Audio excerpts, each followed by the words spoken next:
Welcome back to the 2110th ME Awards. Now presenting the Emmy Award for the Best Concept, David Kim and Lance Liu. It's an honor to present the award for the Best Concept.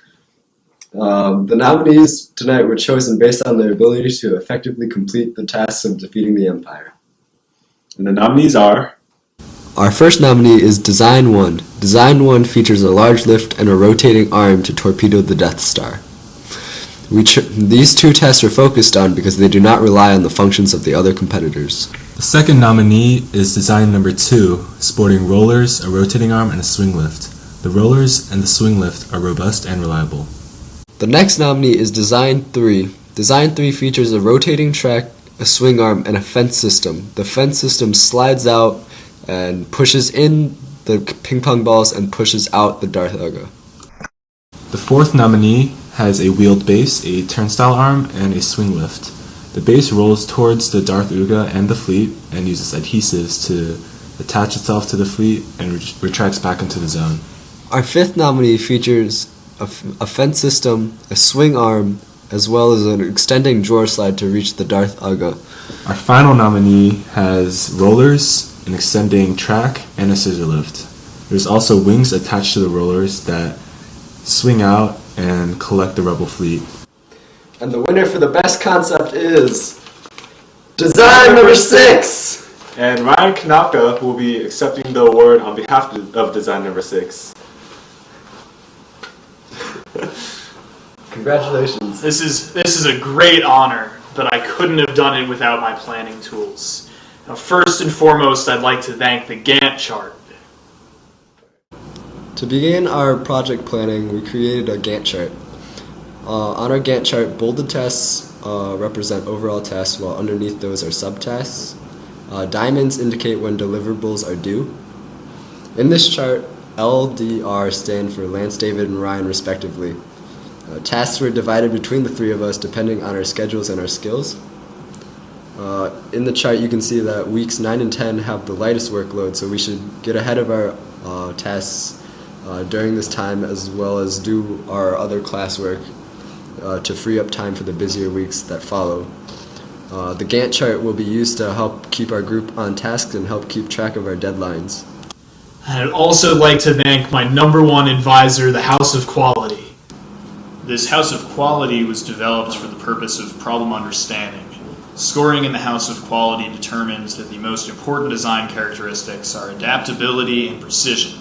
These had the highest relative importance, due in part to the large number of customer requirements they affected, and especially to the high point value afforded to consistent performance. Some other design characteristics, even if they didn't score as highly in the House of Quality, will also prove imperative.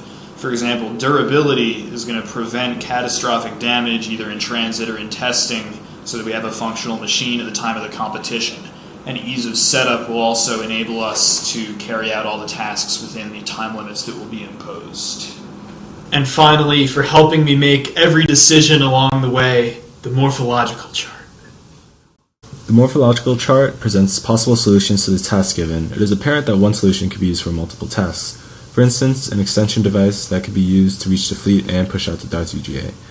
Also, the mechatronics have to be heavily considered when developing the solutions. It was important to determine which component would carry out the task most effectively, and if using a mechatronics for one solution omitted the solution of another task. For instance, if a scissor lift used both motors, it would not be possible to use a rotating torpedo launcher.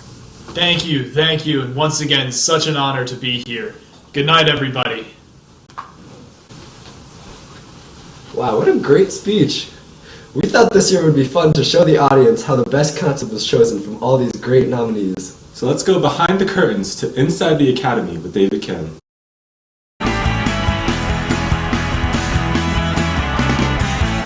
So here I am outside the decision room. Let's go and check out what they're working on. Hey David, we're working on our point prediction matrix and our evaluation matrix right now. Here's what we found out.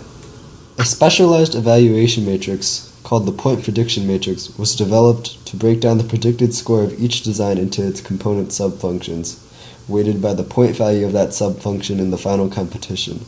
Design 6 shows the highest potential score by having the most reliable mechanism for retrieving the fleets while still being competitive in components such as torpedo application.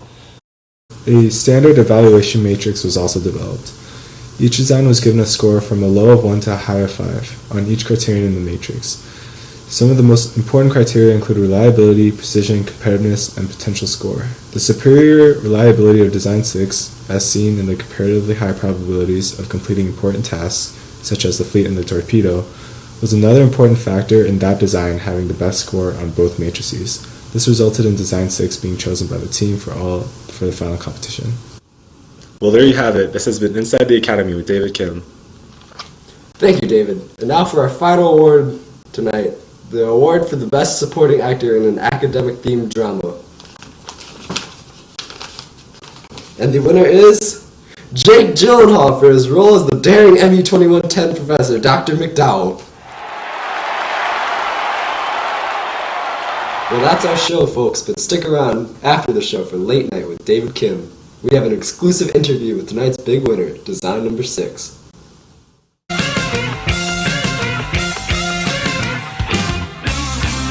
Hello everybody, and welcome to Late Night with David Kim. Today we have a very special guest to talk about his work on Game of Dog Bones. It's Design Number 6. How are you doing? Oh, I feel just great to have won that award tonight. What about you? I'm feeling great. So who are you wearing tonight? Oh, I'm wearing Home Depot. They make all other wood feel like it's from the 2110 Studios scrap bin. These pneumatic roller arms quickly and forcefully removed Darth UGAs while sweeping back Rebel fleets with zip-tie wings. This scissor lift launches the Millennium golf ball using a motor and a 3D printed spool. And this torpedo track extends and retracts with another motor and releases ping-pong balls into the Death Star with a solenoid gate system. So in the episode before the season finale, the qualifying round, you had to go through a lot of hardships, am I right? You could say that again. My character had to work through a variety of issues, like unplugged connections and unreliable subsystems. What were some of the major changes you had to go through to prepare for the season finale, the competition? Well, David, for the competition, we made my scissor lift lighter by cutting the weight of the struts in half. This weight reduction increased the reliability of the scissor lift tremendously and allowed me to go even higher than before. My solenoid weight retraction system that was used in the qualifying round was replaced with a motor retraction system that was more reliable than the solenoid. So I understand that your character got knocked out in the third round. That must have been really tough to handle. It sure was. All my subsystems went and operated exactly as they were supposed to in that round. Placed a ping pong ball in each quadrant of the Death Star and retracted. My scissor lift went up to its expected height and both dog bones were pushed out of my area.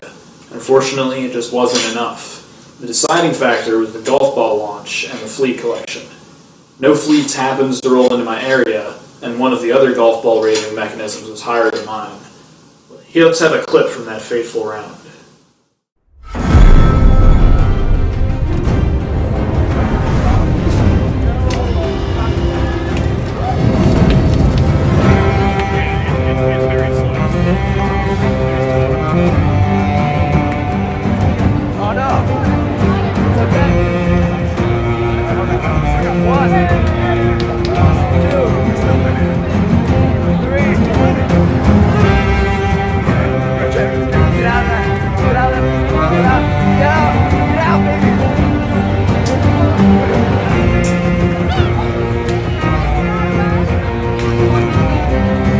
Awful. It seems like you're in a really tough match. What can we expect for your character in the future? Next season, I'm going to come back stronger than ever, with improved fleet collection and improved golf ball mechanism. You can also expect a major makeover. You won't be seeing any of these wire tangles next season. Well, it was great having you on the show.